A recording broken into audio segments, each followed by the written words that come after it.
A very good evening to you this 26th day of October. I trust you're having a good day. We have a lot in store for you tonight. This is KUTV Primetime News. But first, let's take a look at stories hitting the headlines tonight.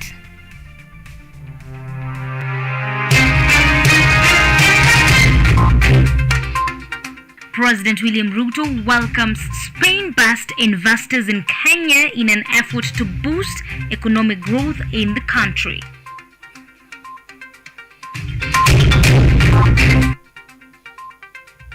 The National Assembly clears all the nominees for Cabinet Secretary, Attorney General and Secretary to the Cabinet slots.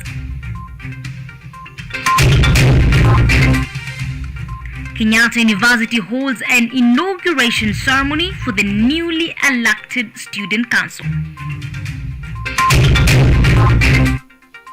And in the sports world, Kenya under 18 and 20 handball teams register wins in Day 2 of Africa Zone 5 International Handball Federation Trophy.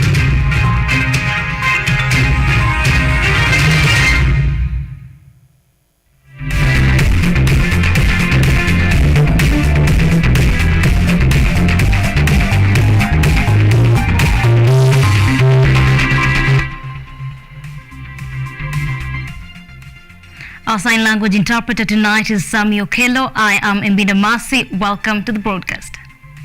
President William Ruto today met with Spanish Prime Minister Pedro Sanchez at State House, Nairobi, where they discussed on strengthening economic ties of both countries. Ruto has welcomed Spain-based investors in Kenya in an effort to boost economic growth in the country. The president has also underlined the importance of putting to an end the conflict between Russia and Ukraine, which is crippling trade globally. Mr. Pedro, on his part, expressed confidence that Spain and Kenya will continue cooperating to fortify and develop the ties that bind the two states under the leadership of President William Ruto.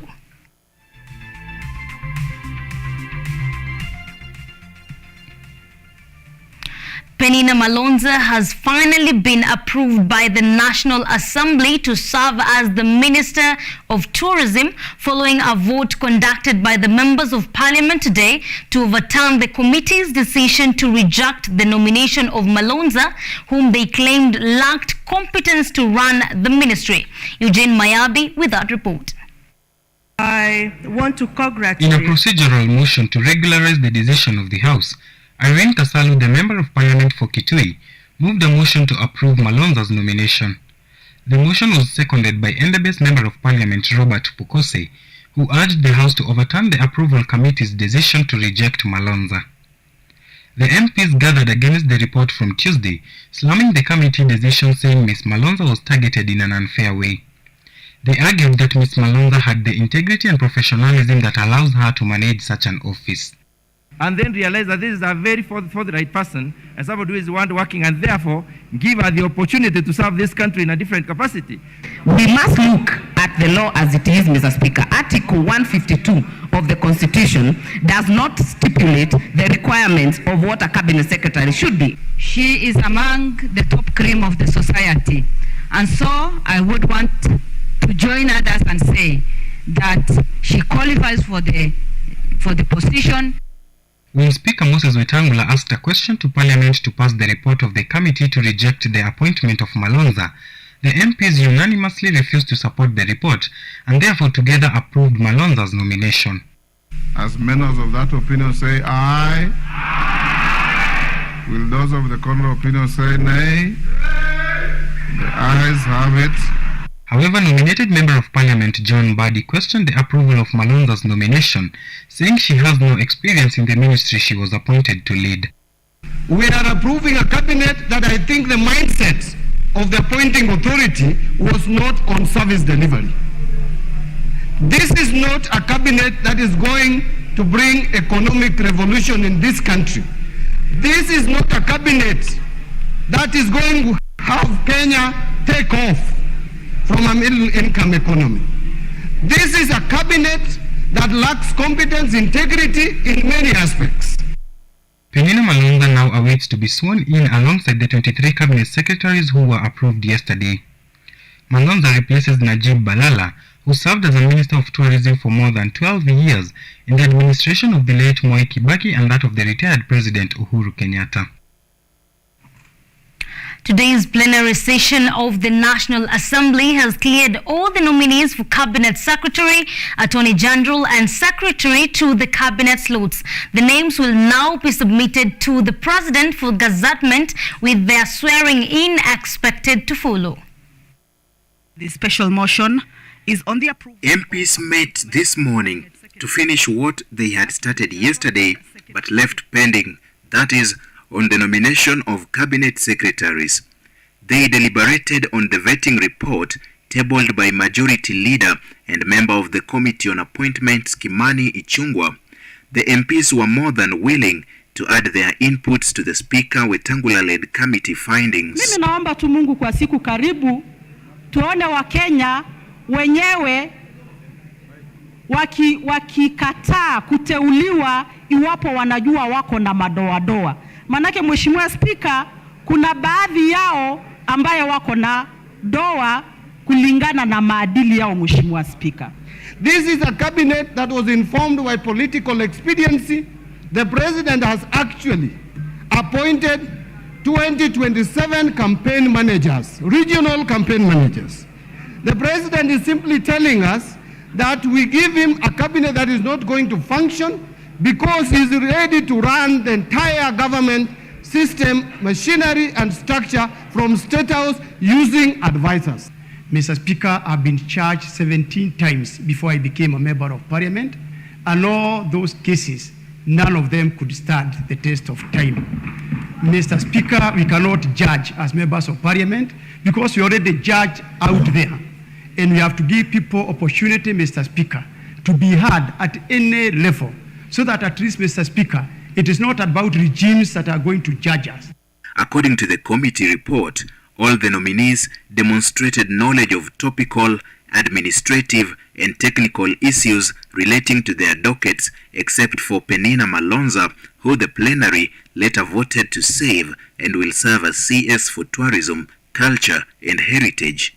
And I must say that I had a worthy opponent by the name on Penina Malonza.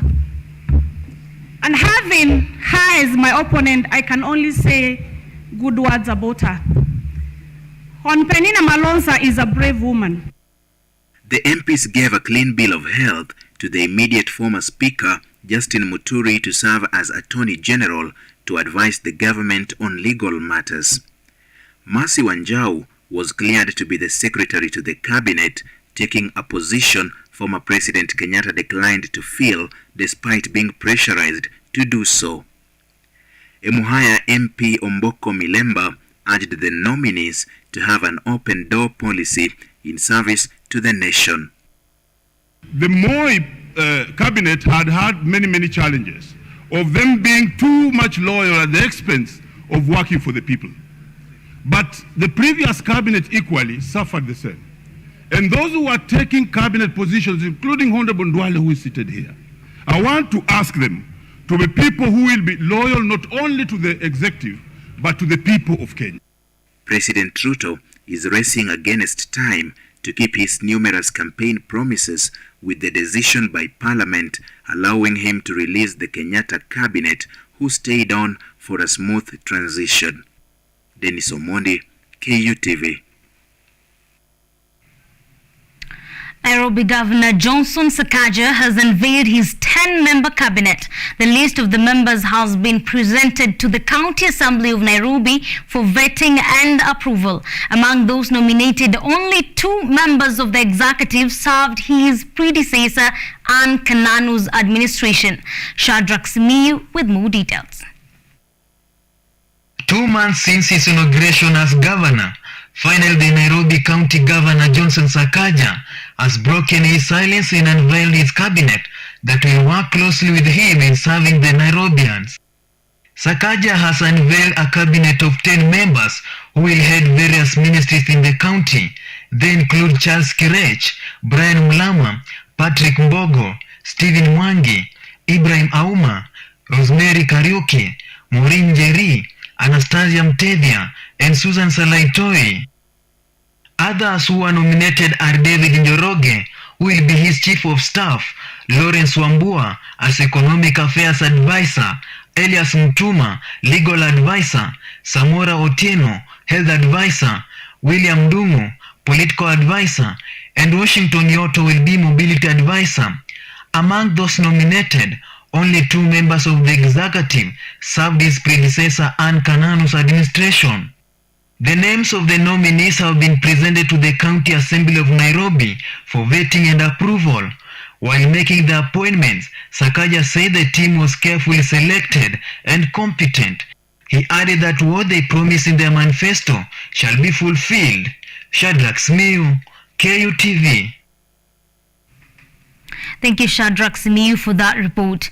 Now, the clerks of Parliament have set November 9th as the date for the nomination of Kenya's next representatives to the East African Legislative Assembly.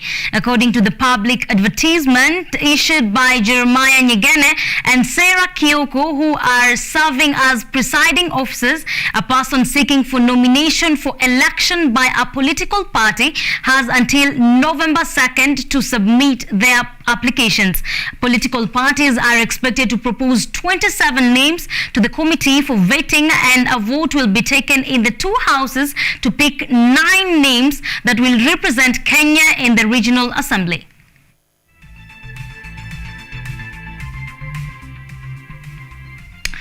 Kenyatta University has today held an inauguration ceremony for the newly elected Student Council. This is following the elections that were concluded last week on Tuesday. The council is expected to represent the students and share their interests in the school government. The newly elected Student Governing Council of Kenyatta University took their oath of office in the university's amphitheater in a ceremony that was graced by the Vice-Chancellor Professor Washeke Wanjohi, other officials and students. They all one by one took their oath in the presence of more than 1,500 students and swore to serve the students and look into their needs. The outgoing chairperson Moses Ngingi handed over power to the new chairperson Teddy Odhiambo.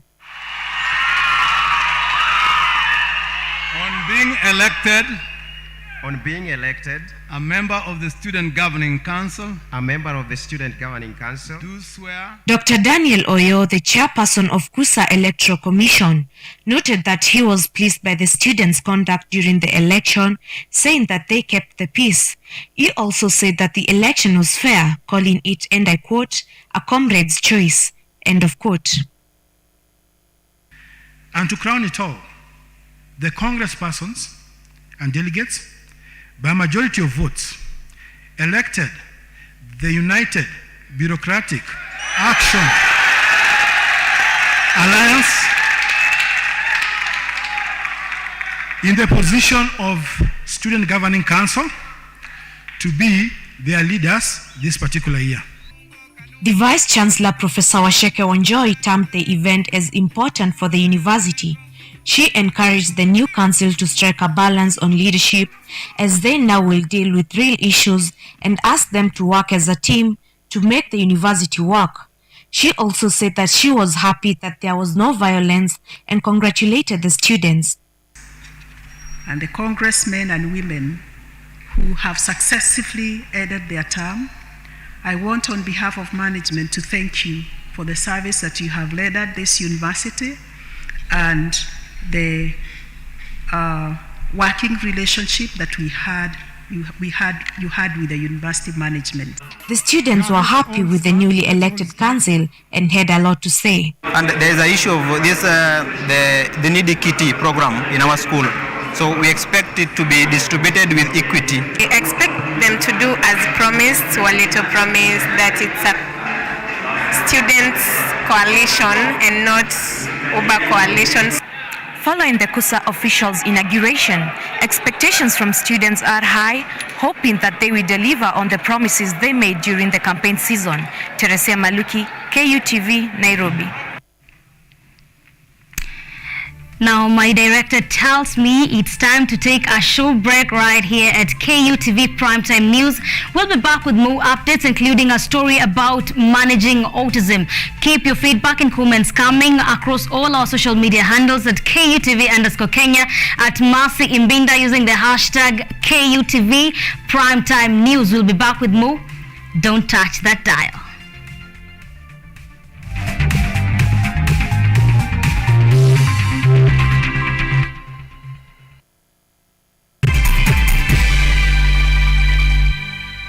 Vera Beauty and Fashion College is focused on being the leading technical and vocational training institute in the region. Our team possesses in-depth knowledge and extensive experience in the industry, offering thorough training in cosmetology, hairdressing, interior design, creative arts, training of trainers, nail technology, and fashion design. With branches in Nairobi, Thika, Meru, Eldoret, and now in Mombasa, our courses ensure that learners are completely equipped with knowledge, competency, and employability skills. Enroll today to be a part of a center of excellence.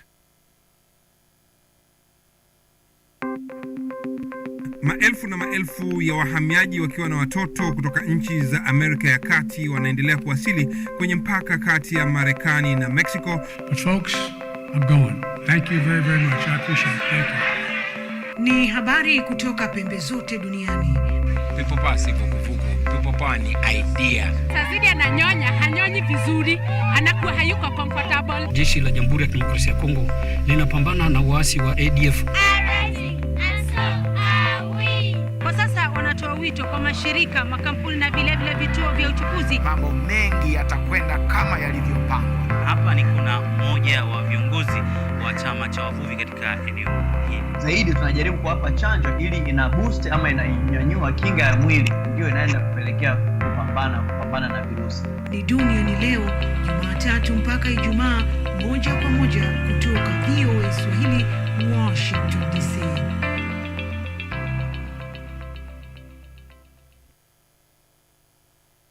So now, our platform has been made in such a way that it's very, very simple to use. Our interface is very simple to use. If you need to make a call, it's just a simple call button and the call goes. If you need to receive a call, it's just a simple answer button and you're able to answer. So we made the solution in such a way that it's easy enough for even myself to explain to my grandma back at home. So that is one of the things that we fully focus on. Ideally, one of the biggest reasons why we actually decided to build this in Africa is because of support services. So even before we let you start using the software, we have a short implementation period where we help you do the customizations.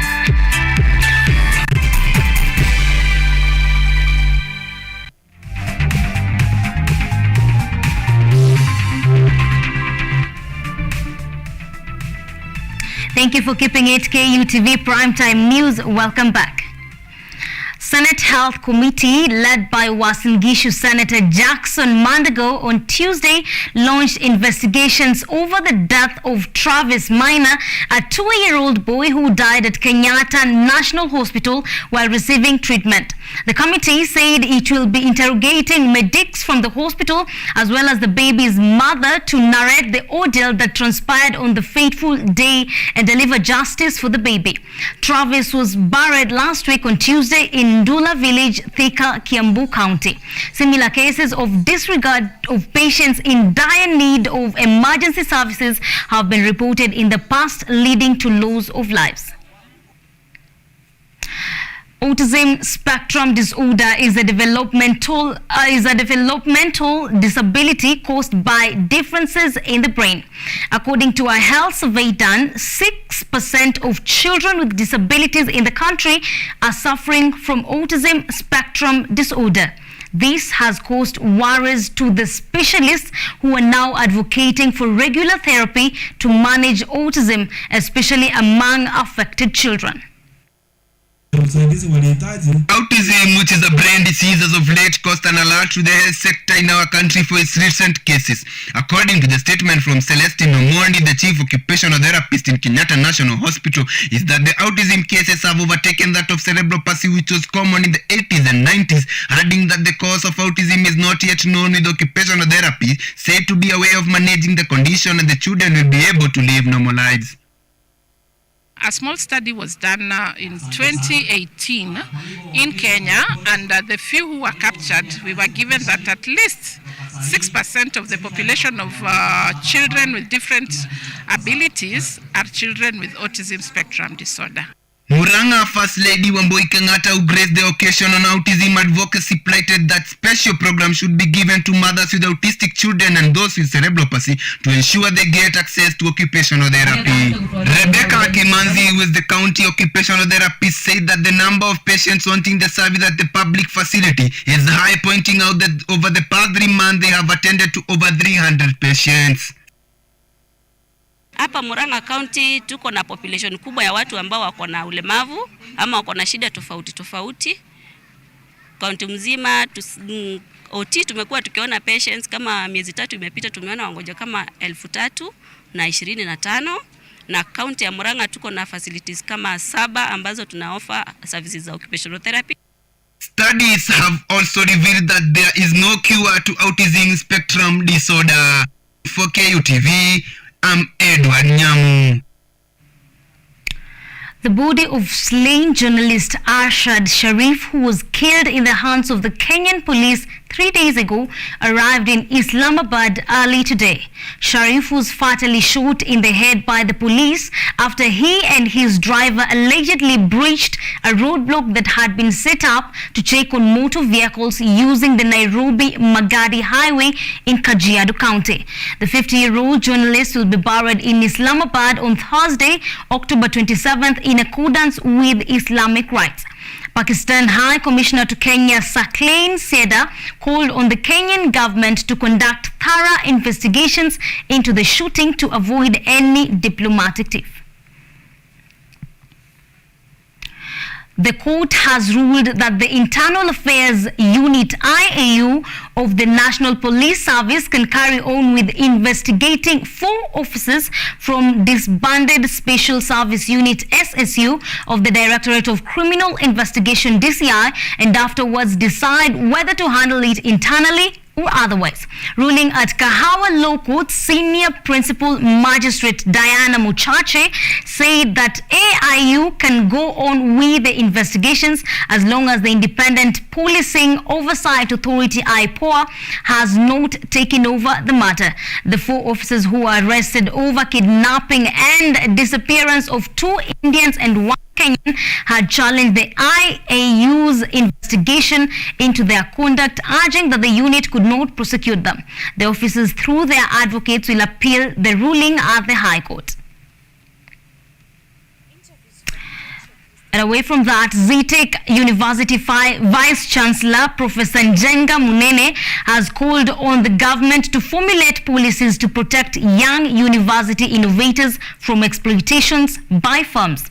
Professor Munene revealed that his university and other universities in the country had invested heavily in innovations, research and technology, and there was need to protect the intellectual property of the institutions.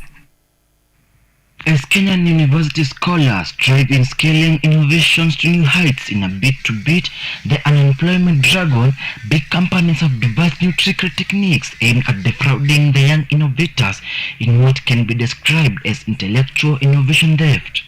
ZTech's Vice Chancellor Professor Njenga Munene now wants the government to formulate intellectual property rights policies to protect young innovators from the exploitation.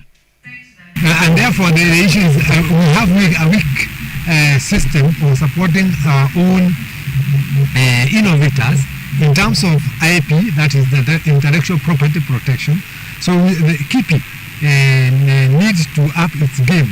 Grace Njoroge, who is the Deputy CEO in charge of accreditation at the Commission for University Education, said that Kenya is becoming a global hub of technology and innovations. Thus, there is a need for the government to fully fund research and technology. One of the advisories we have done is the need to fund research and innovation that is aligned to solving Kenyan problems. And we do hope that as the ministry transits and gets new leaders, with our already prepared advisor, we'll be able to communicate the need for a better approach to the funding of research and innovation for our local universities. She further said that the formal sector was only absorbing 10%, and the moment adding that 90% is left to be filled by technology and innovations, hence challenging young graduates to venture in innovations to get jobs. And the second one is also to encourage our students, our graduates, to be able to be innovative enough to create opportunities for self-employment. Florida Correll, an award-winning innovator in Zetech University, urged the government to support innovations like robotics. Through their creative skills, we can all work together as youths to innovate and build something that can solve Kenya's problems. In addition, the great discovery made by students in this country may go futile otherwise. The challenge of lack of funds, legal knowledge and funding is affecting emerging talent in the country. Jeff Mwangi, KUTV.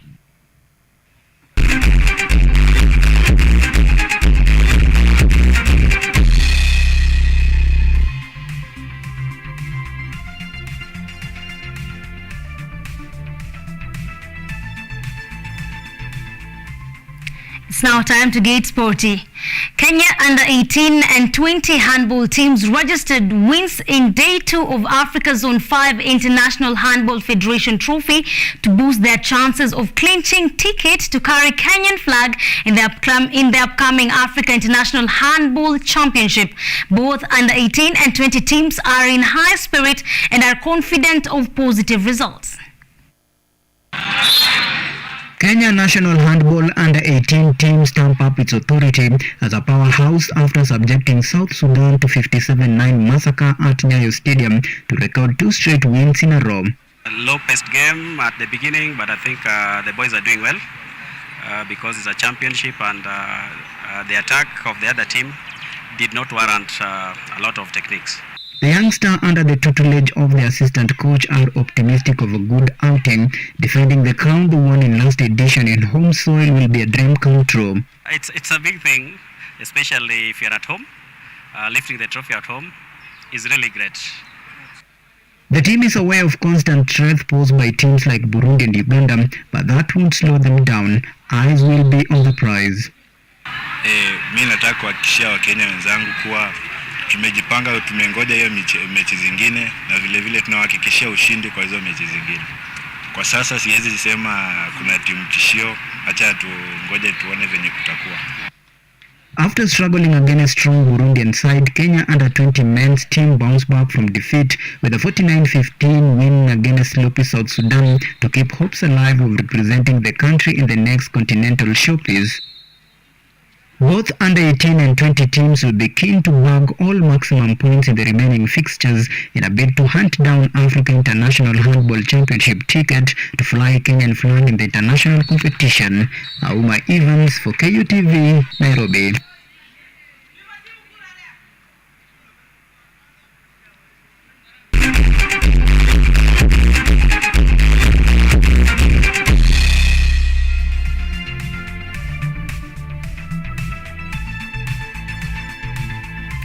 And that sports story brings us to a close right here at KUTV Primetime News. Thank you for tuning in tonight, and many thanks, special thanks to everyone that has made this bulletin a success. Remember, you can get this bulletin on YouTube at KUTV Kenya or on our website at www.kutv.co.ke.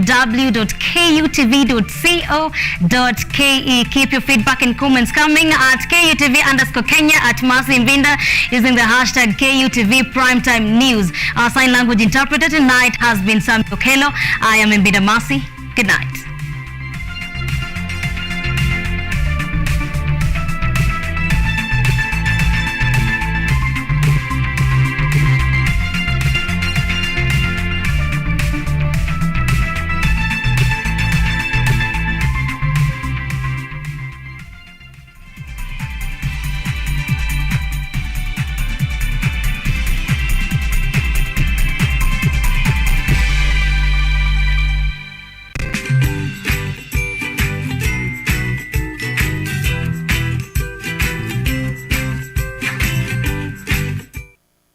Migrant South Africa.